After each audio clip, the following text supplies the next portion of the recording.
అమ్మ అడుగుతుంది కదా, చెప్పన్నయ్యా. ఇంత పొద్దు పొద్దున్నే నువ్వు అవని ఏడిపోతున్నారు అంటే అది మేము మేము ఏడికి పోతున్నారు అని అడుగుతుంటే అంత తడబడతావేందిరా? నాకి అవని కూడా ఏం చెప్పలేదే. ఒకవేళ బయటికి పోయేలాగుంటే నాకు కనీసం ఒక్క మాటనే చెప్పేది. ఇప్పుడు వీళ్ళకి ఏం చెప్తే ఏమనుకుంటారో. గుడికి అని చెప్తే మొన్ననే కదా పోయింది అంటారు. షాపింగ్ అని చెప్తే మొన్న అవని బర్త్డేకే కదా షాపింగ్ చేసింది అంటారు. పోనీ సినిమాకి షికారికి అని చెప్పినాననుకో, మా ఇద్దరి మధ్య ఉన్న గొడవలకి వీళ్ళు చచ్చినా నమ్మరు. ఇప్పుడు ఏం చెప్పి కవర్ చేయాలి? వీడేంది ఇంతమంది అడుగుతున్నా ఏం చెప్పకుండా సైలెంట్గా ఉన్నాడు? నీకింకా అర్థం అయ్యలేదా? అన్నయ్య ఏం చెప్పకుండా సైలెంట్గా ఉన్నాడంటే వాళ్ళు ఖచ్చితంగా ఏ సినిమాకో షికారుకో పోతుంటారు. ఏరా, నిజమేనా? దానికి అంత మొహమాట పడ్డం ఎందుకు? నేను అవని సరదాగా బయటికి పోతున్నామని చెప్తే సరిపోతుంది కదా. అంటే మీరు వాళ్ళని ఎంకరేజ్ చేస్తున్నారా? పోతే పోన్లేనే. అవని ఎప్పుడు ఇంట్లోనే ఉండి ఉండి అవనికి బోర్ రాదా? అప్పుడప్పుడు ఇట్లా బయటికి పోతే మనసు ప్రశాంతంగా ఉంటది. నేను ఈరోజు నా మొగుడి నుంచి ఎటు తప్పించుకోవాలని భయంతో చస్తుంటే ఈ అవని మాత్రం సంతోషంగా మా అన్నయ్యతో కలిసి సినిమాలకి షికార్లకి తిరుగుతుంది. నాకు అస్సలు నచ్చలే. నేను హాస్పిటల్కి పోకుండా తప్పించుకున్నాక నాకు ఒక మంచి ఛాన్స్ దొరికింది. మరి ప్రశాంతత నీ కోడలు ఒక్కదానికేనా? నేను కూడా ఎప్పుడు ఇంట్లోనే ఉండి ఉండి నాకు కూడా బోర్ వస్తుంది. నాకు మాత్రం సరదాగా బయటికి పోవాలని ఉండదా? అయితే ఇప్పుడేంది, నేను కూడా అవని అన్నయ్యతో కలిసి సరదాగా బయటికి పోతా. ఏంది, నువ్వు కూడా మీ అన్నయ్య వదినతో కలిసి సరదాగా బయటికి పోతావా? మరి హాస్పిటల్కి ఎవరు పోవాలి? చెకప్ ఎవరు చేయించుకోవాలి? దానికి ఇప్పుడు అర్జెంట్ ఏమొచ్చింది? కావాలంటే రేపు పోతా. నలుగురులోకి పోయి ఈ మాట చెప్తే ముఖం మీద తూ అంటారు. నీకి కడుపులో ఉన్న బిడ్డ కంటే సినిమాలు షికార్లు ఎక్కువైనాయా? కొంచెం కూడా సిగ్గు కాకుండా ఇప్పుడు దానికి తొందర ఏమొచ్చింది అంటున్నావు. నువ్వు తెలిసి మాట్లాడతావా తెలియక మాట్లాడతావా నాకైతే అర్థం కాదమ్మా. ఈ రోజు అల్లుడు పని కట్టుకొని మరి నీకోసం ప్రత్యేకంగా వస్తున్నాడు. నిన్ని హాస్పిటల్కి తోలుకొని పోతా అని ముందన్నే చెప్పినాడు. అన్ని తెలిసి కూడా నువ్వు మళ్ళీ మీ అన్నయ్య వదినతో పోతా అని చెప్పడానికి కొంచెమన్నా బుర్ర ఉందా? దీనికి బుర్రెందుకు లేదు? అది ఉన్నందుకే మన కొడుకు కోడలు సంతోషంగా ఉంటే చూసి ఓర్వలేకపోతుంది. దీనికి అవని సంతోషంగా ఉంటే కడుపులో మంట. అందుకే వాళ్ళ మధ్యలోకి దూరి ఎప్పుడెప్పుడు పుల్లలు పెడదామా అని చూస్తుంటది. అంతేలే, మీరు మీ కోడల్ని ఇంకా బాగా నెత్తికెక్కించుకోండి. వాళ్ళిద్దరు కలిసి బయటికి పోతామంటే వాళ్ళని ఒక్క మాట కూడా అనలేరు గాని వాళ్ళతో పాటు నేను కూడా పోతా అని చెప్పేసరికి నా మీద గయ్యం అనలేసినారు. మీ కోడలు అవనికో న్యాయం, నాకో న్యాయం. నిన్నేమి మేము సరదాగా బయటికి పోవద్దు అని చెప్పలేము. అల్లుడు ఈరోజు డాక్టర్ దగ్గర అపాయింట్మెంట్ తీసుకున్నాడు. ఇప్పుడు నీ సరదాల కోసం ఆ అపాయింట్మెంట్ క్యాన్సిల్ చేయాలనా? అదే కదా, నీకి అంతగా బయటికి సినిమాలకి షికార్లకి పోవాలని ఉంటే ఈ రోజు ఎలాగో నీ మొగుడు వస్తున్నాడు కదా, ఇద్దరు కలిసి సిటీ మొత్తం తిరిగి రండి. పోనీ ఈ రోజు టైం అంతగా సరిపోకపోతే రేపు పోండి. అంతేగాని పానకంలో పుడకలాగా మీ అన్నయ్య వదినతో కలిసి పోతా అని చెప్పడం ఏంది? నువ్వు కూడా పెళ్ళైన దానివే కదా, కొంచెం కూడా అర్థం చేసుకునిలేవా? కొత్తగా పెళ్ళైన జంట లేక లేక బయటికి పోతున్నారు. వాళ్ళని చూసి నీ ఏడుపు ఒకటి మధ్యలో.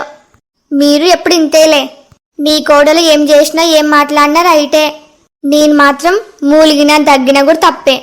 మీ గురించి మొత్తం తెలిసినా కూడా నేను మిమ్మల్ని అడిగినా చూడు, ఫస్ట్ నా చెప్పు తీసుకొని నన్ను కొట్టుకోవాలి. నీ కొడుకు కోడలు ఏడికన్నా ఊరేగనిలే, నాకేం అవసరం లేదు. మీరే సంతోషంగా ఉండండి. ఇదేందండి ఇట్లా మాట్లాడుతుంది? ఈ స్వప్నకి మైండ్ ఏమన్నా ఖరాబ్ అయిందే? ఈ స్వప్న గురించి మనకి మొత్తం తెలిసినదే కదా, చిన్నప్పటి నుంచి ఇంతే.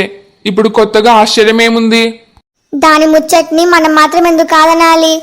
ఇప్పుడు ఎలాగో కొంచెం ఉంటే అల్లుడు ఇంటికి వస్తాడు. అల్లుడితో మాట్లాడి దాన్ని సరదాగా సిటీ మొత్తం తిప్పమని చెప్పాలి. అవని, నేను రెడీ అయినా. ఇంకా నీదేమీ లేట్ లేదు కదా, తొందరగా వస్తే బయలుదేరదాం. ఈయనేంది ఇంత ధైర్యంగా మాట్లాడుతున్నాడు? ఇంతకీ అత్తయ్యకి మామయ్యకి ఏం చెప్పినాడు? ఏందమ్మావని, మీరు బయటికి వస్తున్నారని నాకు ఒక్క మాట కూడా ముందర చెప్పలేవు. అంటే అత్తయ్య అది మేము బయటికి వస్తున్నామని ఆవినికి కూడా ఇప్పుడే తెలుసు. అవునత్తయ్య. ఇంతకీ ఏ సినిమాకి పోతున్నారు? ఏంది సినిమానా? అంటే నా కొడుకు ఏం చెప్పకుండా తొలుకొని పోతున్నాడా? అవునత్తయ్యా, నాకే సర్ప్రైజ్ ఇయ్యాలనుకున్నాడేమో. నన్ని విడాకుల పైన సంతకాలు పెట్టేయడానికి తొలుకొని పోతున్నారు. మళ్ళీ సినిమాకి పోతున్నామని చెప్పడానికి సిగ్గులేదు? ఇంకా మీకు వేరే రీజన్ దొరకలేదా? అయ్యో అవని, ఏందంత కోపంగా చూస్తున్నావు? ఇందులో నా తప్పేం లేదు. నేనేమి చెప్పకపోయినా వీళ్ళలో వీళ్ళు ఊహించుకున్నారు. ఇంకెందుకు ఆలస్యం, బయలుదేరండి ఇంకా. సరే అత్తయ్యా. ఏవండి చూసినారా, నిన్నైతే ఇద్దరు గొడవ పడినారు. మళ్ళీ అంతలోనే ఇద్దరు కలిసి సినిమాకి పోతున్నారు. అవని చెప్పింది నిజమే. వాడికి కోపం ఎంత తొందరగా వస్తుందో ప్రేమ కూడా అంత తొందరగానే వస్తుంది. కానీ నాకే ఎందుకో వాణ్ణి చూస్తుంటే డౌట్ వస్తుంది. ఎప్పుడు పల్లవి పల్లవి అని జపం చేస్తూనే ఉంటాడు. అలాంటోడు అవనిని సినిమాకి తోలుకొని పోతున్నాడా? నాకు యాన్నో తేడా కొడుతుంది. కొంపదీసి అవని నా దగ్గర ఏమన్నా నిజం దాస్తుందా? ఎందుకైనా మంచిదే, ఒకసారి అడిగి తెలుసుకోవాలి. అత్తయ్యకి మామయ్యకి చెప్పడానికి నీకు ఇంకా వేరే రీజన్ ఏం దొరకలేదా? ఏమన్నా చెప్తే నమ్మేలాగా ఉండాలి. మన ముఖాలు సినిమాలకి షికార్లకు పోయే ముఖాలేనా? అత్తయ్యకి మీ గురించి ఇంకా నిజాలేం తెలియదు కాబట్టి అత్తయ్య నమ్మిండొచ్చు. కానీ మామయ్యకి మీ గురించి A to Z మొత్తం తెలుసు. పల్లవిని ప్రేమిస్తున్న మీరు నన్ను సినిమాలకి షికార్లకు తోలుకొని పోతున్నారంటే మామయ్య కొంచెమైనా నమ్ముతారా? మన ఇద్దరి పైన అనుమానం రాదా? ఒకవేళ మనము విడాకులు తీసుకుంటున్నామని మామయ్యకి తెలిసిందనుకో, ఫస్ట్ మిమ్మల్ని ఉతికి ఆరేస్తారు. ఆ తర్వాత సరాసరి ఆ పల్లవి ఇంటికే పోతాడు. ఆ పల్లవిని ఇష్టం వచ్చినట్టు మాట్లాడి మొత్తం రచ్చరచ్చ చేస్తాడు. ఇంకా మనల్ని సచ్చినా గాని విడాకులు మాత్రం తీసుకొనియాడు. నేను ఇదంతా ఊహించనే లేదు. నన్ని నమ్మవని. మనిద్దరం కలిసి సినిమాకి పోతున్నామని నేను వాళ్ళకి అస్సలు చెప్పలేను. ఆ స్వప్న మనం బయటికి పోతున్నామని చెప్పగానే అన్ని లేనిపోని ఊహించుకేయింది. నేను సైలెంట్గా ఉండేసరికి అమ్మ నాన్న కూడా అదే నిజం అనుకున్నారు.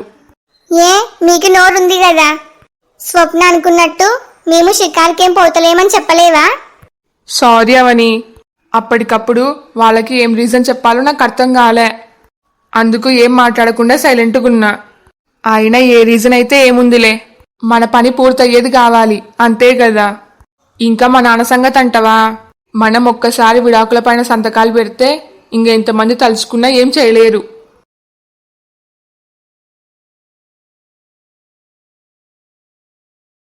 అన్నయ్య బావున్నావా? బావున్నా చెల్లమ్మా, మీరెట్లున్నారు? బావున్నామన్నయ్య. చూస్తుంటే పొద్దు పొద్దున్నే ఎడుకో బయలుదేరినట్టున్నారు. ఏమైంది? మళ్ళీ ఏమైనా సమస్యనా? అలాంటిదేం లేదు బావా. మీ ఇద్దరు ముఖాలు చూస్తుంటేనే అర్థమైతుంది ఏదో ఉంది అని. నా దగ్గర ఏ నిజాలు దాచకుండా మర్యాదగా నిజం చెప్పండి. మీ ఇద్దరి గురించి నాకు తెలియదంటూ ఏం లేదు. ఇంతవరకు మొత్తం నాతోనే షేర్ చేసుకున్నారు కదా, ఇంకా నా దగ్గర కూడా దాచేంత పెద్ద నిజం ఏముంటది? అవని, కనీసం నువ్వైనా చెప్పు. నన్నేం అడగొద్దన్నయ్యా, ఏమైనా ఉంటే మీ బావని అడుగు. బావా, చూడు బావా, నీకి మా గురించి తెలియని నిజాలంటూ ఏం లేవు. నేను నీకు కాకపోతే ఇంకెవరికి చెప్తా? అయితే చెప్పు మరి. కానిప్పుడు కాదు. మేమిద్దరం ఒక చిన్న పని మీద బయటికి పోతున్నాం. మేము ఇంటికి రాగానే నీకు మొత్తం నిజం చెప్తా. ఏమనుకోవద్దు బావా. అవని, రా పోదాం. ఏమైనా ఉంటే వచ్చినాక మాట్లాడుకుందాం అన్నయ్య. కానీ అన్నయ్య, నేను స్వప్న గురించి నీతో ఒక ముఖ్యమైన విషయం మాట్లాడాలి. ఏంది? స్వప్న గురించా? అవునన్నయ్య, నిజానికి నువ్వు నా పుట్టినరోజుకి వచ్చినప్పుడే చెప్దాం అనుకున్నా. కానీ నువ్వు ఆ మరుసటి రోజు పొద్దున్నే బయలుదేరినావు. అందుకు నాకు చెప్పే ఛాన్స్ వచ్చలేదు. పర్లేదవని, ఇప్పుడు చెప్పు. అది అన్నయ్య, అసలు ఆ స్వప్న. అవని, తొందరగా బయలుదేరదాం. బైక్ ఎక్కు. వస్తుందండి, ఒక్క నిమిషం. అన్నయ్య, ఇప్పుడు మొత్తం చెప్పేంత టైం లేదు. కానీ ఒకటి, ఈ రోజు నువ్వు స్వప్నని హాస్పిటల్కి తోలుకొని పోతున్నావు కదా, ఆడికి పోయినాక నువ్వు స్వప్న వదిలి ఏడికి పోవద్దు. స్వప్న పక్కనే ఉండు. వచ్చిన రిపోర్ట్స్ ని కూడా బాగా గమనించు. ఎందుకవని? అవని మనకి లేట్ అవుతుంది, వచ్చినాక మాట్లాడుకుందాం.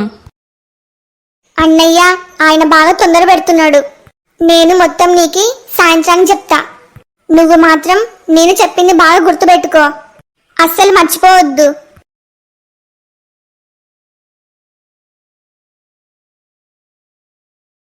అవని ఏంది ఎప్పుడు లేంది స్వప్న గురించి ఇట్లా మాట్లాడింది? అవని చెప్పిందంటే నిజంగంటే ఏదో ముఖ్యమైన విషయమై ఉంటది. ఆ స్వప్న మళ్ళీ ఏదో పని చేసిందో ఏమో.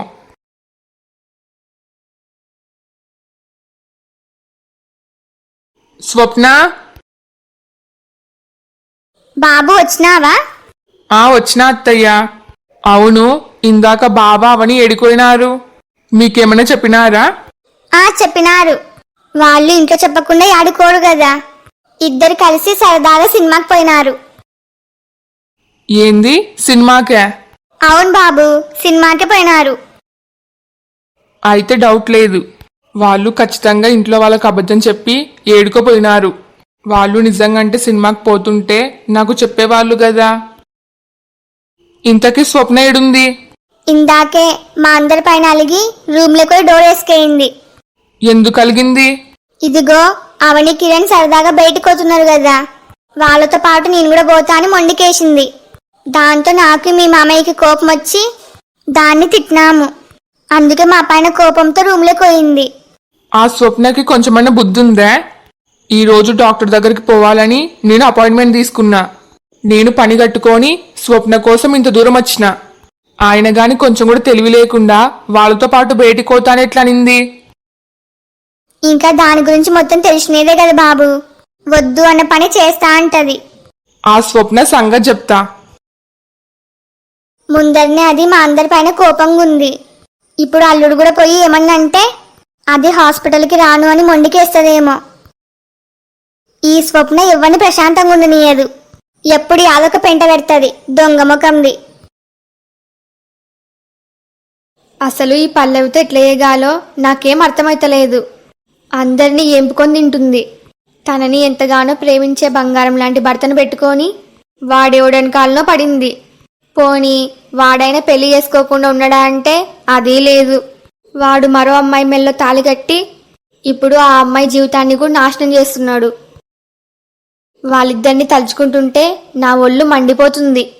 చిన్నప్పటి నుంచి పల్లవిని నా కూతురు నా కూతురు అని గుండెల్లో పెట్టుకొని పెంచినందుకు ఇప్పుడు నా గుండెలపైనే తనడానికి రెడీగా ఉంది. ఈ పల్లవిలాగా ఒకరిద్దరు అమ్మాయిలు చేసే తప్పులకి మొత్తం అమ్మాయిల మీదనే నమ్మకం లేకుండా పోతుంది. దాన్ని ఫస్ట్ అయితే ఎట్లో గట్ల అమెరికాకి పంపించాలి. ఆ తర్వాత ఇంక జీవితంలో దాన్ని మాత్రం ఇండియాకి రానికూడదు. అంతగా వాళ్ళని చూడాలనిపిస్తే మేమే అమెరికాకి పోయి చూసి రావాలి. ఇంతకు మించి ఇంకా వేరే దారి లేదు. ఈ రోజు సాయంత్రానికి ఎట్లయినా సరే నా ప్రేమ గురించి ఇంట్లో వాళ్ళకి మొత్తం చెప్పేయాలి. ఇంకా భయపడుతూ బతకడం నా వల్ల కాదు. తాడో పేడో తేల్చేయాలి. నేను కిరణ్ పెళ్లి చేసుకొని జీవితాంతం సంతోషంగా బతకాలి. కానీ ఇంట్లో వాళ్ళు ఎట్లా రియాక్ట్ అవుతారో అర్థమైతలేదు. ముఖ్యంగా అమ్మ. ముందరనే ఈ మగారికి కోపం ఎక్కువ. నేను చెప్పింది మొత్తం విన్నాక షాక్ అయ్యి షేక్ అవుతుందేమో. నన్ను బాగా తిట్టొచ్చు, అవసరమైతే కొట్టొచ్చు కూడా. పెద్ద బీభత్సమే జరుగుతుంది. కానీ ఏది ఏమైనా సరే నేను మాత్రం ధైర్యం చేయాల్సిందే. మా ఏం కావాలి? నాకి బాగా తలనొప్పి. స్ట్రాంగ్ గా నాకు ఒక కాఫీ కావాలి. ఏంది తలనొప్పి నీకే? నమ్మొచ్చా? ఏంది నేను మనిషిని కాదా? నాకి తలనొప్పి రాదా? ఏమో, అది నీకే తెలియాలి.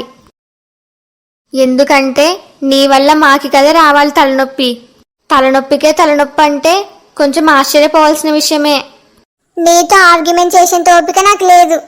ఇస్తే కాఫీ తీసుకొని పోతా, లేదంటే ఊకనే పోతా. అయ్యో మేడం, మీరు కాఫీ అడిగిన తర్వాత నేను లేదని చెప్పడమా? మీకి స్ట్రాంగ్ కాదు, డబల్ స్ట్రాంగ్ ఇస్తా తాగండి. కొంపదీసి ఎలకల మంది ఇస్తావా ఏంది? దానికి ఇంకా టైం ఉందిలే. ఎందుకు ఈరోజు బాగా తేడాగా మాట్లాడుతున్నావు?